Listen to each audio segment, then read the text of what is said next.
Foi um dos momentos mais desesperadores da minha vida. Eu lembro das pessoas tentando se segurar, cada uma em um lugar. E depois, eu lembro de não enxergar mais nada quando a onda nos pegou. Olá pessoal, o meu nome é Adito e sejam muito bem-vindos ao Caiu à Noite. E nós não poderíamos começar sem os nossos desafios do dia. O primeiro desafio é que em algum lugar desse salão tem uma vela branca desse tamanho escondida. Eu preciso que vocês a encontrem e deixem nos comentários aonde ela está. Não vale copiar do amiguinho que respondeu antes, hein? E o meu segundo desafio para vocês é aquele que ainda está de pé. Eu quero que vocês apresentem o Caiu à Noite para algum amigo e filmem ele assistindo. Pode ser da forma mais criativa que você pensar. Mande para a gente no Instagram com a hashtag Caiu à Noite, que os melhores estarão aqui no próximo episódio. Eu estava morando em um grande reino da Grécia há mais ou menos uns 10 anos, junto com meu amigo Paraclifos. Naquele período eu já conhecia todo mundo da cidade, todas as passagens secretas e tudo que Paraclifos tinha construído. Ah, isso é bom lembrar, Paraclifos era o rei. Eu havia me mudado para a Grécia para estudar, então eu já tinha construído minha biblioteca, minha casa e tudo o que era necessário para eu viver grandes histórias por lá. Eu e Paraclifos estudávamos na mesma sala. Então, todos os dias, ou eu ia na casa dele para estudar, ou ele vinha na minha. Então a gente ficava conversando sobre o mundo e filosofando sobre tudo o que acontecia naquela época. Eu e Paraclifos, apesar de amigos, nós éramos meio que opostos. Eu acho que eu consigo dar um exemplo. Uma vez uma senhora veio chorando pra gente, dizendo que o cavalo dela tinha fugido. Na hora que eu ouvi ela chorando e pedindo pra gente ajuda, eu já corri pra minha casa, arrumei minha mochila e falei, tô pronto, vamos achar esse cavalo. Já o Paraclifos já tinha se enfiado numa biblioteca para ler tudo sobre os cavalos gregos daquele período. Eu sofri muito para conseguir levar esse cavalo de volta para essa mulher. E quando eu cheguei de volta na cidade, o Paraclifos ainda estava procurando mais livros para ler. E o mais engraçado de tudo é que eu consegui resolver o problema descobrindo que o cavalo adora metal que reflete luz. Então eu fui guiando ele.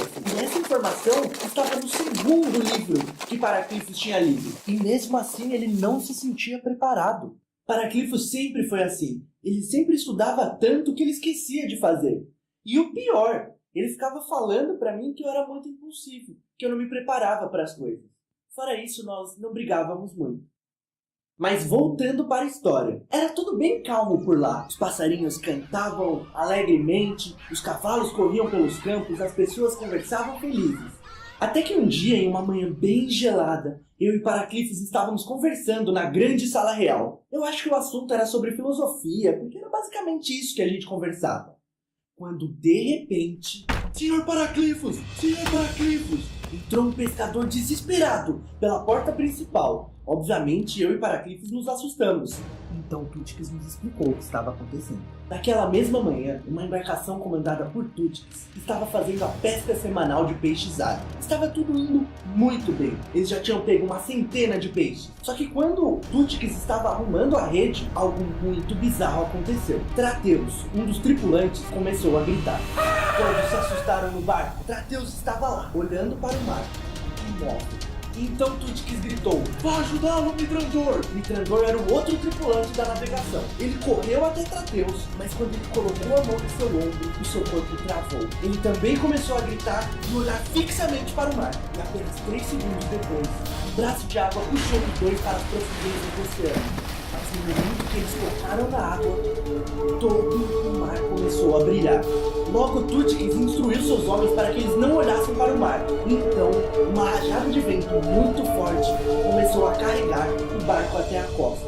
Depois que Túticos nos explicou tudo o que acontecera, percebemos que precisávamos fazer algo. Sugeri então que me levassem até um local misterioso para que eu pudesse descobrir o que aconteceu. Já Paraclifos não concordou com isso. E como sempre, Paraclifos começou a me frear. Ele disse, Adito, não podemos sair agora. Nós precisamos estudar o que pode estar acontecendo. E eu tive que responder, igual no dia do cavalo da senhorita Nistopoulos. Os seus livros me ajudaram bastante. E ele retrucou. Se você tivesse lido pelo menos 2 livros, teria resolvido o caso muito mais rápido. Eu fiquei irritadíssimo, virei as costas para ele e comecei a andar em direção à porta principal. Eu vou sozinho! Então Paraclifos me puxou pelo braço e chamou, guardas! Os guardas me pegaram e começaram a me arrastar para um local onde Paraclifos estava indicando. Eu estava muito irritado, porque Paraclifos era meu amigo e agora ele estava me tratando daquele jeito. Então começamos a ir em direção a uma biblioteca extraordinária, com escadas de mármore, toda em caracol. Aqui é a Biblioteca das Profecias, Ad. É só nós imaginarmos o problema que nós teremos a resposta. Assim que os guardas me soltaram, eu falei para Paraclifos: "Nossa, eu pensei que você me prenderia." E ele me respondeu: É óbvio que não, mas você não viria comigo até aqui se eu pedisse tudo pra você ter que parecer uma grande aventura. Depois disso, nós fechamos os olhos e começamos a imaginar o nosso problema. E eu comecei a sentir o ambiente ficando gelado, cada vez mais gelado. Eu comecei a tremer de frio, até que meus olhos abriram, sem que eu ordenasse. Um livro então começou a flutuar e brilhar. Uma voz começou a ler o que estava escrito em cada página. E imagens começaram a saltar para fora. Essas imagens mudavam a cada palavra que ele lia e desapareciam a cada mudança de página. 4 se tornam 5. Os 3 aventureiros tiram a estátua de Tildrina do mar. Depois 3 se tornam 1000. 1000 se tornam poucos. Até o topo do monte Paratemir. Nossa, bem direta essa profecia, né? Quase nada de metáforas. Não se fazem mais oráculos como antigamente. Pra ser bem sincero, eu só ouvi as primeiras frases da profecia, porque eu fiquei muito empolgado com as possibilidades. Já Paraclifos ficou apavorado. No fundo, ele sabia que não conseguiria estudar tudo antes da aventura começar. Nós discutimos muito sobre o que precisaria ser feito. Ele achava que nós precisávamos evitar o mar por alguns dias. Já eu acreditava que a gente precisava montar uma equipe e sair naquele instante. Então, contrariado, Paraclifos ordenou que uma equipe fosse montada para aquela jornada e assim aconteceu. A equipe ficou assim: eu, Matilda, uma garota forte e guerreira, só que de poucas palavras, e Tutix, o pescador. Mas tinha uma pessoa que era essencial para essa jornada e que não estava na equipe, Paraclifos. Ele tinha me dito: eu não vou fazer parte de uma loucura mal planejada. Então eu resolvi pegar um pouco pesado. Seu pai teria vergonha de ver que seu próprio filho se esconde atrás de livros para não enfrentar seus medos. Eu acho que eu peguei muito pesado com ele naquele momento, mas eu não tinha o que fazer, eu precisava que ele se juntasse a nós. Mas logo depois disso ele me expulsou do castelo e falou para eu não voltar mais para lá depois que a missão acabasse. Eu confesso que eu fiquei bem bravo, mas eu ainda tinha uma missão maior. Logo pela manhã, eu me juntei com meus 2 companheiros de equipe na embarcação. E nós começamos a nos despedir das pessoas. Todos nos viam como heróis. Foi incrível, mas eu precisava confessar uma coisa pra minha equipe. Pessoal, eu tenho um pouco de medo de navegar. Eu percebi que os 2 ficaram meio irritados quando eu falei isso. Mas uma coisa me salvou. Nós ouvimos uma voz gritando: Esperem! Esperem! Esperem por mim! Era Paraclifos, cheio de mapas e livros nas costas. Paraclifos, você vai com a gente! Gritei todo feliz. Eu vou, mas todos vocês serão obrigados a ler tudo que eu tenho aqui até chegarmos lá. Então, nós embarcamos em direção da estátua perdida. Mas logo que começamos a navegar, uma tempestade tomou o mar. Nós vamos virar! A tempestade está muito forte, nós não vamos sobreviver! Então, Matilda, surpreendentemente, resolveu assumir o controle do barco. Ela guiou o barco por dentro da tempestade com umas ondas de mais de 10 metros. Só que aí, uma onda que parecia mais um prédio de 20 andares se formou na nossa frente. Não havia o que ser feito. Nós vamos furar essa onda, confia em mim, todos ficarão bem! Gritou Matilda. E então, água. Foi um dos momentos mais desesperadores da minha vida. Eu lembro das pessoas tentando se segurar, cada um em um lugar. E depois, eu lembro de não enxergar mais nada quando a onda nos pegou. Mas felizmente ela passou. Nós tínhamos vencido aquela onda gigante. O barco estava quase inteiro, somente faltando alguns pedaços. Está todo mundo bem? Gritou Matilda. Eu respondi que eu estava bem, Paraclifos também, mas Tutix havia sumido. Gritamos muito para ver se ele respondia no mar, mas nada conseguiu. E não se esqueçam de curtir o vídeo e assinar o nosso canal. Matilda ficou arrasada, ela se trancou no porão do barco. Nós até tentamos conversar com ela, porém ela não saía de lá. Então eu assumi o comando, porque missão dada, no caminho eu fui perdendo meu medo de navegar. E cara, ficou tudo muito lindo depois que a tempestade passou. Paraclifos até sentou do meu lado para tentar explicar algumas coisas sobre a estátua, mas eu não prestei muita atenção. Matilda, então, saiu do porão, sem dizer uma palavra, sentou na frente de Paraclifos, só para ouvir o que ele tinha a dizer. 5 minutos depois eu percebi, só Tuti que sabia o caminho exato até o local misterioso. Mas quando eu falei isso em voz alta, Paraclifos me riu da minha cara. Ele tirou um livro, todo imponente, colocou ele na minha frente e abriu. Eu pude ver um mapa com indicações. Então ele me explicou. A profecia tinha dito em suas primeiras frases que um de nós se perderia no caminho. Eu, já imaginando que poderia ser um Tutix, resolvi trazer um mapa. Matilda nesse momento ficou horrorizada. Ela virou para ele e disse: Como assim você sabia que um de nós não chegaria? Isso é horrível. Paraclifos, toda a calma do mundo, respondeu: Matilda, profecias são profecias. Aprendendo com isso. Até que nós finalmente chegamos no local. Nós combinamos de fechar os olhos e pularmos todos juntos na água. E foi o que fizemos. Assim que nós mergulhamos, nossos olhos abriram instantaneamente. Um barulho bizarro começou a ecoar no mar. Ele travou o nosso corpo, dando tempo apenas que a gente colocasse a mão nos ouvidos. O mar tinha ficado todo preto. O barulho tinha passado e nós estávamos conseguindo até respirar debaixo d'água. Os peixes haviam sumido, as algas haviam desaparecido. Estava meio como naquele seriado Stranger Things, quando a Eleven vai pro Upside Down e encontra o Demogorgon, que tá tudo preto. Era esse tipo de ambiente. A única coisa é que nós não entendíamos por que aquilo estava acontecendo. Então nós vimos Tutix transformado em pedra. Nós nos assustamos e chegamos mais perto dele. Paraclifos nos orientou para que não tocássemos em Tutix. Mas assim que chegamos lá, percebemos um pouco mais à frente a estátua dos 2 outros pescadores desaparecidos. Então nadamos até elas. Só que Matilda tocou a estátua de um dos pescadores. E então o mar começou a ficar mais agitado e mais agitado. Até que parou. E a imagem do pai de Matilda surgiu em nossa frente. Você não vai conseguir. Seu irmão está no fundo do mar e você foi incompetente demais para salvá-lo, disse o pai dela. Mas logo a imagem da mãe dela também apareceu e disse: Você é uma decepção, filha, uma egoísta. Além disso, a própria imagem de Matilda como um clone surgiu na frente dela e disse: Você falhou com a sua família e com todos a quem tentou proteger. Então, a imagem que antes eram dos pais dela se transformaram em 2 leões gigantes e começaram a rodear.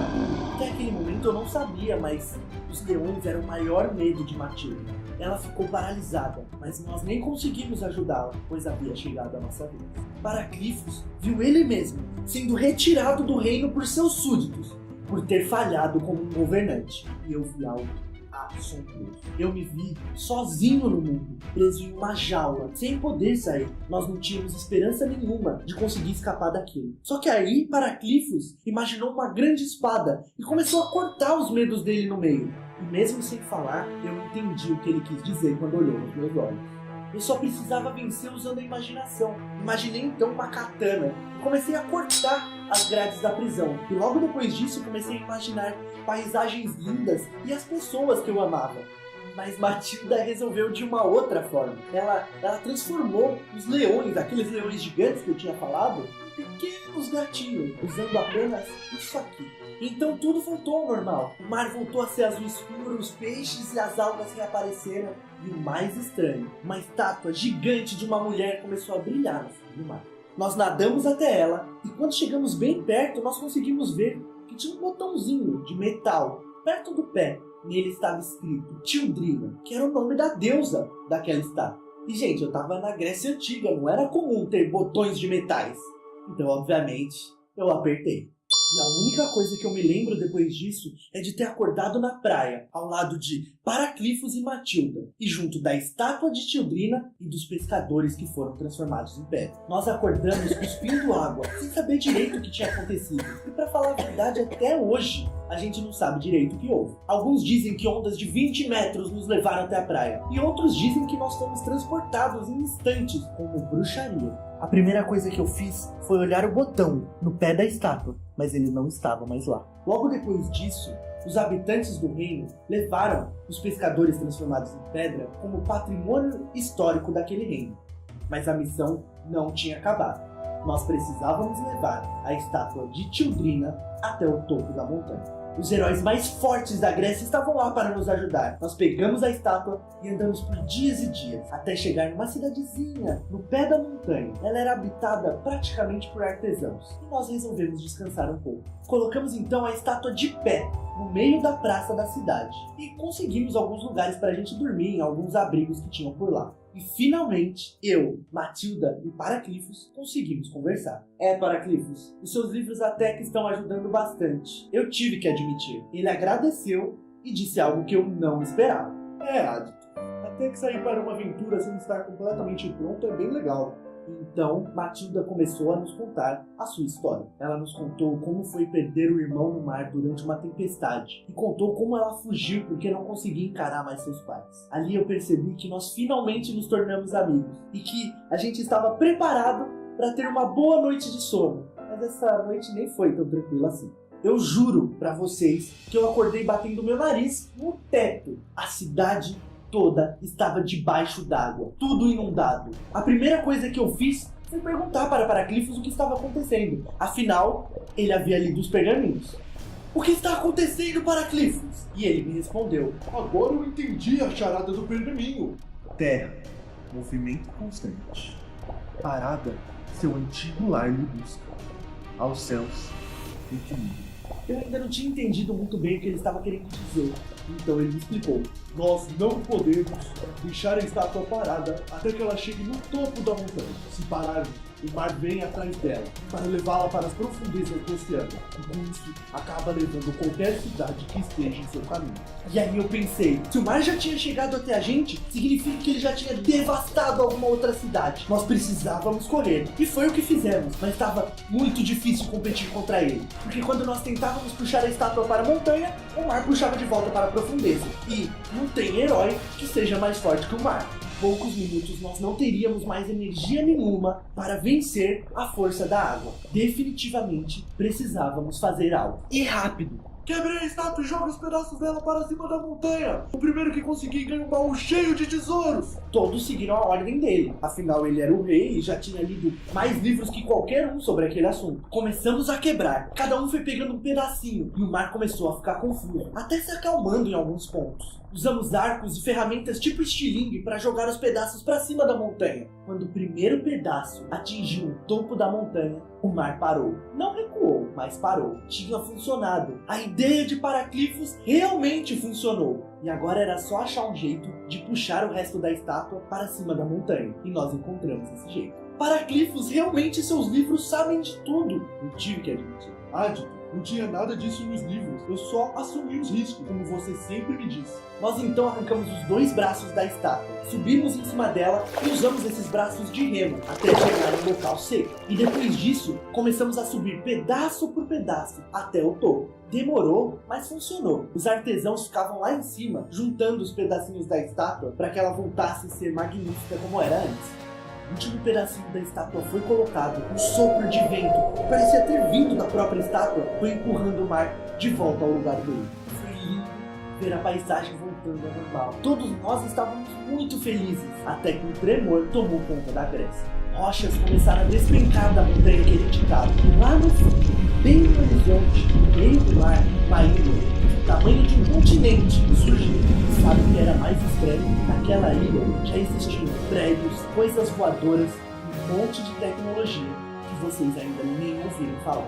Mas isso fica para uma próxima história. A Matilda e os outros heróis que foram engolidos pelo mar foram encontrados todos bem. Matilda até tem uma história legal que ela se segurou numa casinha que por um acaso era a casa dos seus pais, que ela não via há muitos anos. Eles se reencontraram e ninguém estava zangado com ela, até porque o seu irmão tinha conseguido voltar para casa. E aí, o que vocês acharam da história? Deixa aqui nos comentários, vamos conversar um pouquinho sobre. E já revelando aonde está a vela do primeiro desafio do dia, ela está aqui em cima. Vocês conseguiram achar? Eu tô de olho, hein? Não vale copiar do amiguinho ou responder depois de ter assistido o final do vídeo. Tô de olho. E não se esqueçam de curtir o nosso vídeo, se inscrever no canal e fazer aquele desafio de apresentar pro seu amigo e filmar ele assistindo. Nós contamos com vocês. Um abraço e até a próxima história.